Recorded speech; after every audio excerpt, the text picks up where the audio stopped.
What if I told you history isn't just repeating itself? It's accelerating. From Andrew Jackson to Donald Trump, the warning signs are all there. Are Black Americans next? In this video, we're exposing the chilling connections between Andrew Jackson's defiance of the Supreme Court and Trump's latest power moves. From the Trail of Tears to Project 2025, history is coming full circle, only this time, Black and non-white communities may be the ones targeted. Stay tuned to find out how. Greetings and welcome, history seekers. I'm Carolyn A. from GettingToTheRoots.com. Here, we're all about uncovering and celebrating your unique family history. Together, we'll explore and honor the stories that define us. Let's dive in. My people, we need to talk. We are watching history repeat itself in real time, and too many of us are asleep at the wheel. If we don't wake up, we will find ourselves facing the same fate as those who came before us. Let's go back to the Trail of Tears. A brutal, inhumane chapter in American history. The Cherokee Nation fought back against their forced removal. They took their case all the way to the Supreme Court and won. The ruling in Worcester versus Georgia, 1832, declared that Native Americans had the right to their land and that the U.S. government had no authority to force them out. But President Andrew Jackson didn't care. He openly defied the Supreme Court, reportedly saying, "John Marshall has made his decision, now let him enforce it." Jackson sent in the military anyway, forcing the Cherokee and other tribes on a deadly march that killed thousands. He ignored the law, ignored the courts, and did what he wanted. Now, let's fast forward to today. Donald Trump has openly praised Andrew Jackson, calling him a hero, even hanging his portrait in the White House.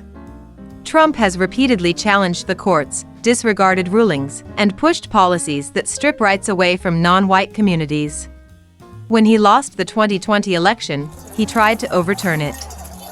He pressured officials, spread lies, and fueled an insurrection, all in an attempt to stay in power. And now, as President 47, he has wasted no time in showing us exactly who he is. One of his first moves? Freeing all the January 6th rioters.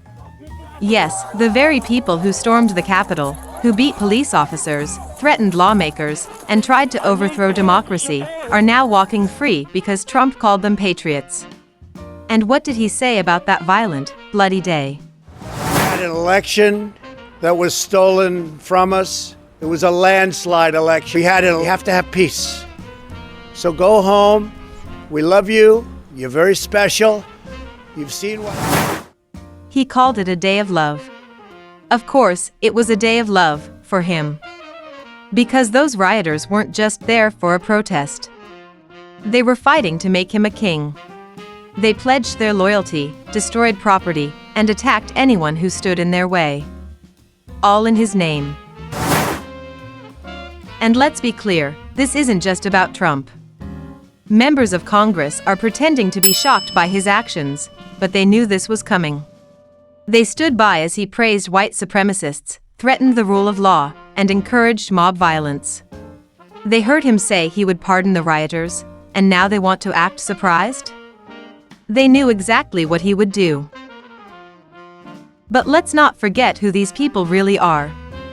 The same extremists Trump is protecting today are the same kind of people who terrorized Black communities during Reconstruction, burned churches during Jim Crow, and murdered activists during the Civil Rights Movement. They didn't just kill Black people. They killed white people too. The same white people they call sympathizers, the same people who dared to stand up against their hate. And now, Trump has let them loose. He has given them permission to strike again.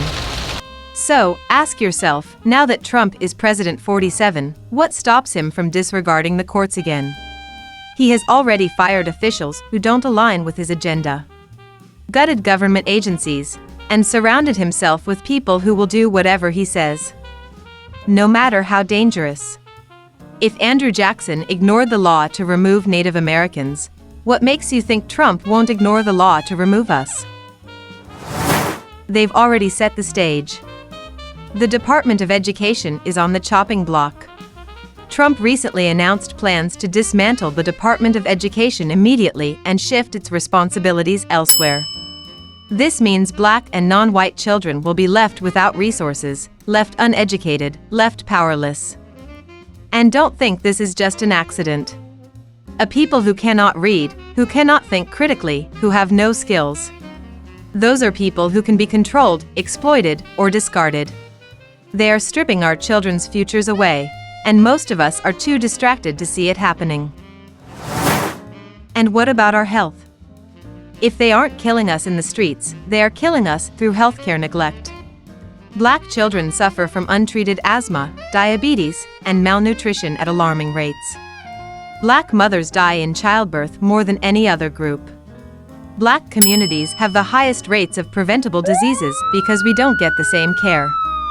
The same access, the same urgency when we walk into a hospital. This is all by design. And for those who think they are safe because they rely on government benefits, wake up. People never thought welfare benefits would be cut, but they did.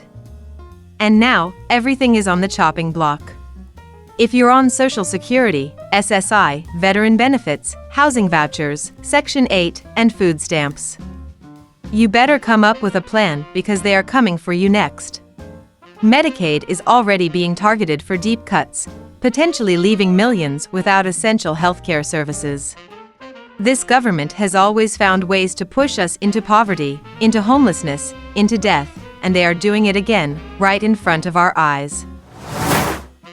And let's not forget the enemies within our own race. We've always had them, those who worked against our survival.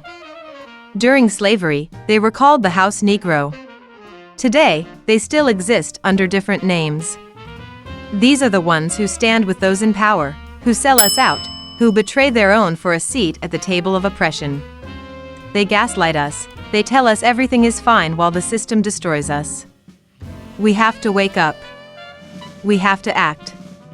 Stop waiting for Jesus to come save us. Jesus is not coming. We have to save ourselves. We need to educate our children by any means necessary. We need to take control of our health, our food, our communities. We need to create our own economic systems, because this country has shown time and time again. It will never take care of us. This is not just a history lesson. This is a warning. If we do not recognize the signs, if we do not act, we may find ourselves living through yet another dark chapter where our rights, our freedoms, and our very existence are put at risk. That's a wrap, history seekers. If you found this story compelling, explore more untold truths in our full playlist, The 400-Year Journey from Africa to America. And if you want to see what true justice and progress should look like, watch my video on how to make America great for the first time. Don't forget to like, share, subscribe, and join our email list to stay connected. Thank you for watching. Peace and love.